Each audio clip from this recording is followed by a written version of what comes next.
You know what surprised me most about Megan Sussex's new Netflix Christmas special? It didn't open with a celebrity cameo. It didn't open with a big glossy tree dripping in diamonds or even Megan in some couture gown. It opened with a philosophy, a quiet one, a really beautiful one. Because she starts by telling you and by showing you how to choose your Christmas tree. Not the perfect tree, not the Instagram picturesque, Instagram picture perfect tree. She tells you to choose a tree that tells your family story. And she says something that really made me think. She said that your tree shouldn't look like a catalogue page. It should really look like your life. And that's the tone of the whole episode. We live in a world where everyone's trying to impress. The flashier the tree, the better the aesthetic, the more expensive the lights. But Megan goes in the opposite direction. She says the season only matters if it feels like you. Then she brings in Will Guidara, the hospitality expert who wrote Unreasonable Hospitality, one of my favorite books ever. And his whole philosophy is that hospitality is basically love made visible. It's not even service, it's about making people feel seen. And that's when you realize that the special is not about Christmas decor or Christmas food, it's about connection. It's about presence, and it's about how very tiny, intentional things that we do for each other become the memories that many of us hold on to forever.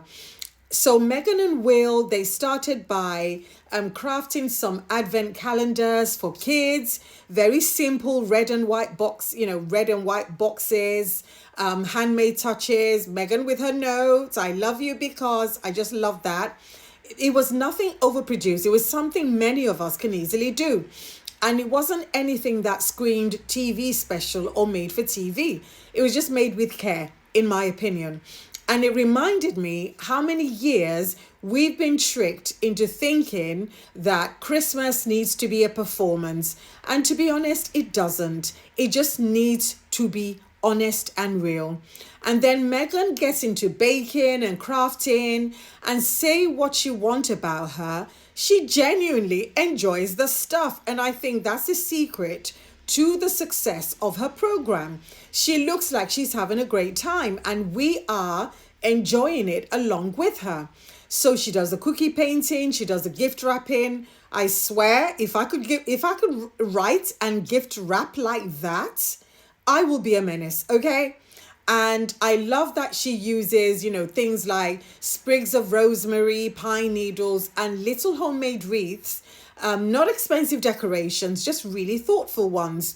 And I was just thinking the other day, maybe I could just go and use something in my garden. And watching the program, I'm thinking, actually, I may be able to do that. And watching her program also made me rethink my own Christmas gift wrapping, because I'm hopeless at wrapping. I'll just buy a gift bag, plonk it inside, and I'm done. But the way she wraps with paper and fabric, I just love that. But one of my favorite moments, which honestly really surprised me, was her segment with Naomi Osaka. And it was just two women making keepsake plates and mugs, talking, laughing, and being normal. And I loved Naomi's presence. She just has this very calm, very serene, and very peaceful energy about her. I just loved that. It was just, to me anyway, it was just perfect. And I loved, the light between them, the warmth between them. And it just feels like you're eavesdropping on a couple of friends just doing something nice together. And then I loved Tom Chef. I said Tom Chef. Chef Tom Colicchio. I can't speak. Chef Tom Colicchio.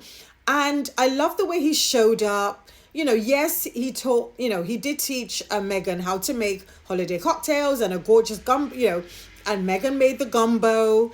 And, he showed her the beetroot salad, and it was so funny seeing Harry come in, and his least favorite ingredients in the world were used making that salad. It was just so nice. It was just so real. And to me, when Tom came in, it just made me realize that it showed food as an inheritance, and food as identity, and food as culture. And I really love that part, because I grew up around people whose traditions are everything. I mean, I remember from my Nigerian heritage, Christmas time, we got new clothes, you got a special dish. It was just incredible. We got gifts, it was just nice. So the seven fishes reference, the big Christmas Eve spreads, the recipes that never get written down, again, felt very familiar, I feel, no matter what your cultural background is. And that is what Tom brought to the program. And Meghan, of course, honored it really, really beautifully. And then, the moment Harry pops in as a funny cameo, I think these two should have their own show, because Harry is like, yeah, I had the sausage, but so yeah. And I also love the segment with Meghan and her friends and her childhood friends, Lindsay and Kelly, and instantly you see the magic of long-term friendship. These are women who've probably seen your highs, they've seen your lows, your weird phases, your heartbreaks, your wins, and they are the ones who stayed. Yeah, I love that scene because it felt like a hug. And in the end, you realize that the special isn't teaching you how to impress your guests. It's teaching you how to show up for them. And honestly, that is the message that is needed right now. Because I feel that December has become this race, the most perfect tree, the best gift wrap, the fanciest dinner table, the aesthetic blog, so we can show it off on social media. But I think Meghan is making a different argument. She's saying that you need to choose meaning over aesthetics, you need to choose comfort over comparison, and choose presence over perfection. Yes, and to me, that is the whole point of the holiday season. So we need to slow down, we need to be intentional, we need to make something with our own hands, and we need to celebrate the very people that sit at our table year after year, even when our lives look different. And hospitable doesn't mean impressive. It means I care enough to pause, and I care enough to make you feel seen. My name's Elizabeth. I'm the author of The Luxpreneur. And for more insights like these, please like, share, comment, and follow me.